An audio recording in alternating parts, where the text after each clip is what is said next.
थोरले प्रतापसिंह महाराजांचा महात्मा फुलेंनी अनुकरण केलं। प्रतापसिंह महाराजांनी सर्वप्रथम त्यांच्या राजवाड्यात स्त्रियांसाठी शाळा सुरू केली असं वक्तव्य उदयनराजेंनी केले। उदयनराजेंच्या या वक्तव्यानंतर नव्या वादाची शक्यता आहे। FB म्हणजे फुकट बाबूराव असं म्हणत एकनाथ शिंदेंनी ठाकरेंना टोला लगावलाय। दरम्यान गद्दार बाबूरावपेक्षा फुकटचा बाबूराव काय वाईट असं प्रत्युत्तर अंबादास दानवेंनी दिले। कृषी मंत्र्यांना पदावर राहण्याचा अधिकार नाहीये असा हल्लाबोल खासदार बजरंग सोनवणेंनी केला। कृषी मंत्र्यांना बेताल वक्तव्य करणं शोभत नाही असंही सोनवणे म्हणाले। लासलगाव बाजार समितीच्या सभापतीपदी भुजबळ समर्थक DK जगताप तर उपसभापतीपदी ललित दरेकर यांची बिनविरोध निवड झाली। बाजार समितीचा खरा मालक शेतकरी असून त्यांना सर्व सोयी सुविधा देण्यासाठी आपण प्रयत्न करणार असल्याचं नवनिर्वाचित सभापती DK जगताप यांनी स्पष्ट केले। केंद्राकडून महाराष्ट्रातील रेल्वे प्रकल्पांसाठी भरघोस निधी देण्यात आलाय। महाराष्ट्रासाठी 1,73,000 कोटींचे रेल्वे प्रकल्प मंजूर करण्यात आले।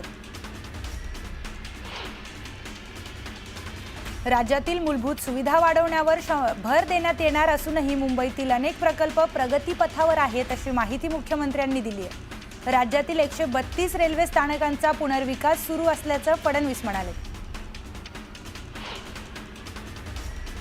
चंद्रपूरमध्ये गुंतवणूक शिखर परिषदेचं आयोजन करण्यात आलंय। यावेळी सुधीर मुनगंटीवार, जोरगेवार आणि जिल्हाधिकारी उपस्थित होते। यातून चंद्रपूर जिल्ह्यात 17,431 कोटींची गुंतवणूक केली जाणार आहे। यातून 14,100 रोजगाराच्या संधी उपलब्ध होतील। शेतकऱ्यांना आर्थिक आधार देण्यासाठी देशातील अनेक राज्यात पीक विमा योजना सुरू आहे। मात्र या योजनेचा शेतकऱ्यांना फायदा होण्याऐवजी विमा कंपन्यांनाच होताना दिसतोय असा आरोप राजू शेट्टींनी केला। गेल्या 5 वर्षात विमा कंपन्यांना 50,000 कोटींचा नफा झाल्याचं शेट्टी म्हणाले। केंद्रीय गृहमंत्री अमित शहा उद्या रायगड दौऱ्यावर येणार आहेत। त्याच पार्श्वभूमीवर किल्ले रायगडावर जय्यत तयारी सुरू आहे। यावेळी पोलिसांचा मोठा बंदोबस्त तैनात करण्यात आलाय। किल्ले रायगडावर होळीचा माळ ते जगदीश्वर मंदिर दरम्यान केंद्रीय गृहमंत्री अमित शहा इलेक्ट्रिक कारने प्रवास करणार आहेत। याकरिता माती टाकून रस्ता बनवण्यात आलाय। या रस्त्यावरून इलेक्ट्रिक कारची चाचणी घेण्यात आली। अमित शहा रायगडला असल्याने सुनील तटकरे यांच्या घरी जेवणासाठी जाणार आहेत। शहांच्या भेटीचा राजकीय अर्थ काढू नका असं उपमुख्यमंत्री अजित पवार म्हणाले। नाशिकच्या पालकमंत्री पदावरून भाजप शिवसेनेत संघर्ष सुरू आहे। 3 महिन्यांपासून रायगडच्या पालकमंत्री पदावरूनही तणाव आहे। वाद मिटवण्यासाठी अमित शहा मध्यस्थी करणार असल्याची शक्यता आहे। भरत गोगावलेंना रायगडचे पालकमंत्री पद मिळाले नाही तर मोठा उठाव होईल असं विधान आमदार महेंद्र दळवींनी केलंय। प्रोटोकॉलनुसार गोगावले हे 4 टर्मचे आमदार आहेत, त्यामुळे त्यांना हे पद मिळणे अपेक्षित आहे असं दळवी म्हणाले। पालकमंत्री पदाचा तिढा लवकरच सुटेल, थोडा धीर धरा असं अजित पवारांनी म्हटलंय। पालकमंत्री नसले तरी रायगड नाशिकमध्ये विकास कामं सुरू असल्याचं अजित पवारांनी सांगितलं। महायुती सरकार योग्य वेळी शेतकऱ्यांची कर्जमाफी करेल। जेव्हा निवडणुकीला सामोरं जाऊ तेव्हा आमच्या संकल्पपत्रामधील एकही मुद्दा शिल्लक राहणार नाही। जो वचननामा आम्ही जनतेला दिलाय तो पूर्ण करणार असा दावा चंद्रशेखर बावनकुळे यांनी केला। शेतकऱ्यांच्या कर्जमाफीसाठी बच्चू कडू आक्रमक झालेत। सरकारमध्ये काय सुरू असतं हे बावनकुळेंना माहीत नाही। कर्जमाफीच्या चर्चेसाठी बावनकुळेंनी मुहूर्त बघावा असा टोला बच्चू कडूंनी लगावलाय। अविनाश जाधव यांनी उत्तर भारतीय नेत्यांवर टोकाची टीका केली आहे। उत्तर भारतीय नेते बिनडोक असून ते कॉपी करत पास झालेत, त्यामुळे त्यांना मनसेची भूमिका कळत नाही। महाराष्ट्रात गुजराती, मारवाडी, राजस्थानी तसेच पंजाबी नागरिक देखील राहतात, मात्र कायम उत्तर भारतीयांशीच का वाद होतो असा सवालही त्यांनी उपस्थित केला। यवतमाळ जिल्ह्यात काँग्रेसला खिंडार पडले। राळेगाव नगरपंचायत उपाध्यक्षांसह 5 नगरसेवकांनी शिवसेनेत प्रवेश केलाय। भावना गवळी यांच्या नेतृत्वाखाली श्रीकांत शिंदेच्या हस्ते पक्षप्रवेश संपन्न झाला। सिंधुदुर्गच्या नांदगाव वाघेरीत कृषी बाजार समितीनं नवं मार्केट यार्ड उभारलं जाणार आहे। खासदार नारायण राणे, पणन मंत्री जयकुमार रावलांच्या उपस्थितीत भूमिपूजन करण्यात आले। दरम्यान नामफलकाचाही अनावरण करण्यात आलं। उपमुख्यमंत्री अजित पवारांनी पुण्यातील फुलेवाड्यात मिसळ खाण्याचा आस्वाद घेतलाय। महात्मा फुलेंच्या जयंतीनिमित्त फुलेवाड्यात मिसळ वाटपाचं आयोजन करण्यात आलं होतं। दिंडोरीचे खासदार भास्कर बगरे यांनी लासलगावला नाफेडच्या गोदामाला भेट देत पाहणी केली। सहकारी संस्था सक्षम नाहीत, त्यामुळे नाफेडने स्वतः लिलावात भाग घेऊन कांदा खरेदी करावा अशी मागणी बगरे यांनी केली। अंबादास दानवे यांनी माहूर येथील रेणुका मातेचं दर्शन घेतलंय। यावेळी देवीची महाआरती करून दानवेंनी देवीची पूजा केली आहे। वर्धा पोलीस दलातील हवालदार प्रशांत वैद्य यांच्यासह त्यांची पत्नी, मुलगा आणि मुलगी अशा 4ही जणांचा अपघातात मृत्यू झाला। पालकमंत्री पंकज भोयर यांनी त्यांच्या कुटुंबियांची भेट घेत सांत्वन केलं। पुण्यातील तनिषा भिसे मृत्यू प्रकरणाचा तिसरा अहवाल सचिवांकडे सादर झाल्यानंतर आता तिन्ही अहवालांचा एक अंतिम अहवाल सचिव तयार करणार आहेत। त्यानंतर अंतिम अहवाल मुख्यमंत्र्यांकडे पाठवण्यात येणार आहे। मुख्यमंत्री देवेंद्र फडणवीस या अहवालावर काय निर्णय घेणार याकडे सर्वांचं लक्ष लागलंय। धर्मादाय रुग्णालयात निधी असतो, मग ते पैसे काय पूजायला ठेवलेत का? गरिबांसाठीचा निधी काय हळदी कुंकू लावायला ठेवलाय का, असा सवाल अजित पवारांनी विचारला। हलगर्जीपणा केल्यास खपवून घेतलं जाणार नाही, असं अजित पवारांनी ठणकावलंय।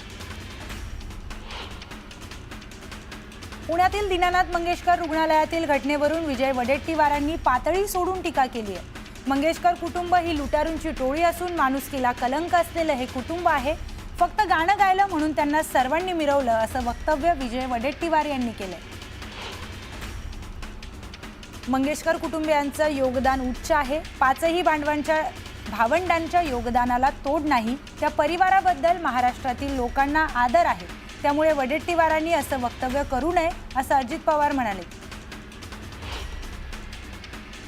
मी आपल्या मतावर ठाम आहे। गाणं म्हणण्यापलीकडे मंगेशकर कुटुंबाचं काहीही योगदान नाही। गाणं म्हणणं म्हणजे योगदान नाही, असा पलटवार वडेट्टीवार यांनी अजित पवारांवर केला।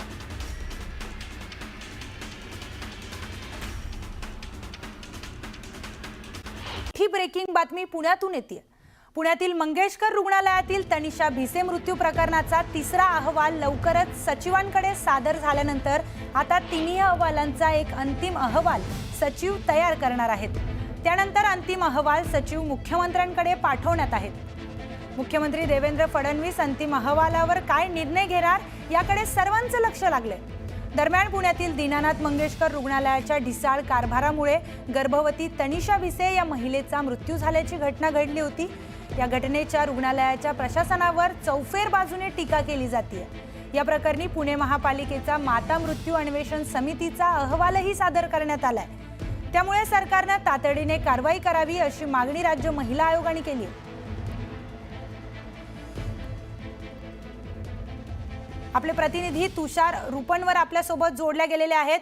तुषार, माता मृत्यू अन्वेषण समितीचा अहवालही सादर करण्यात आलेला आहे। मंगेशकर रुग्णालयाच्या बाबतीत आणखी काय घटना पुढे समोर येतात? मंगेशकर रुग्णालया संदर्भामध्ये तीनही प्रमुख अहवाल आरोग्य सचिवांकडे सादर करण्यात आलेले आहेत। आरोग्य सचिव आता या तीनही अहवालातला एक मसुदा तयार करतील आणि तो मसुदा मुख्यमंत्री देवेंद्र फडणवीस यांच्याकडे अंतिम अहवालासंदर्भात सादर केला जाणार आहे। आणि हा अंतिम अहवाल मुख्यमंत्र्यांकडे सादर केल्यानंतर मुख्यमंत्री देवेंद्र फडणवीस दीनानाथ मंगेशकर या रुग्णालया संदर्भात ज्या प्रशासनातल्या त्रुटी होत्या किंबहुना जे यामध्ये दोषी आढळतील त्यावरती कारवाई करताना पाहायला मिळणार आहेत। कारण की यापूर्वीच मुख्यमंत्री देवेंद्र फडणवीसांनी स्पष्टपणे आपली भूमिका जाहीर केलेली आहे। या प्रकरणामध्ये जे दोषी असतील त्यांच्यावरती कारवाई केली जाणार आहे। त्यामुळे आपण जर पाहिलं असेल तर दीनानाथ मंगेशकर रुग्णालय संदर्भामध्ये तीनही अहवाल आता आपल्याला आरोग्य सचिवांकडे दाखल होताना पाहायला मिळतात। आरोग्य सचिव या संदर्भामध्ये या तीनही अहवालातला अंतिम मसुदा तयार करून तो मुख्यमंत्र्यांकडे सादर करतील आणि त्यानंतर आपल्याला मुख्यमंत्री या संदर्भात कारवाई करताना पाहायला मिळतील। नक्कीच, धन्यवाद तुषार दिलेल्या सविस्तर माहितीसाठी। तर अहवाल आल्यावर कारवाई करू असं आश्वासन उपमुख्यमंत्री अजित पवारांनी दिलं. तसंच धर्मदाय रुग्णालयात निधी असतो तो हळदी कुंकू लावायला ठेवलाय का असा सवालही त्यांनी केलाय.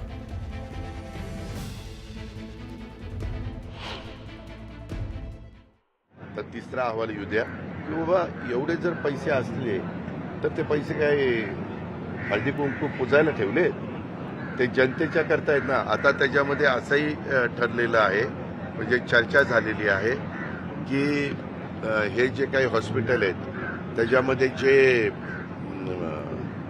आपल्या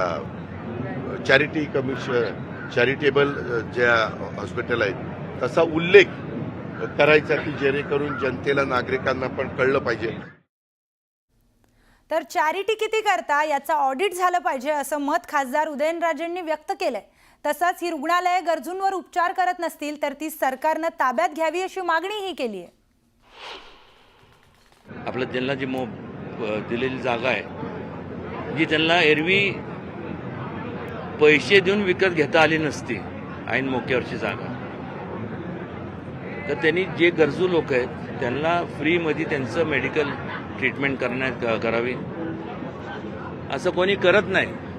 याचं ऑडिट झालं पाहिजे आणि ज्यांनी केलं नाही त्यांच्यावर कडक कारवाई केली पाहिजे म्हणण्यापेक्षा मला वाटतं ते सरकारने परत ते हॉस्पिटल ताब्यात घ्यावं आणि चांगले जे NGOज आहे किंवा हे असं त्याला चाललं. तर पुण्यातील दीननाथ मंगेशकर हॉस्पिटलमधील तनिषा भिसे मृत्यू प्रकरणी हर्षवर्धन सपकाळांनी सरकारवर जोरदार निशाणा साधलाय. 2 समितींच्या अहवालानंतर सुद्धा सरकार कारवाई करत नाही, त्यामुळे मुख्यमंत्री कुठेतरी पाठीशी घालण्याचा प्रयत्न करतायत असा आरोप सपकाळांनी केलाय.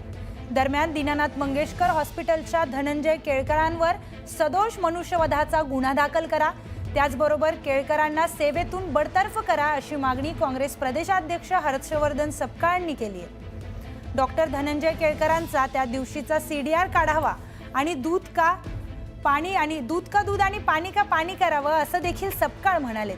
भिसे कुटुंबियांची भेट घेतल्यानंतर ते बोलत होते.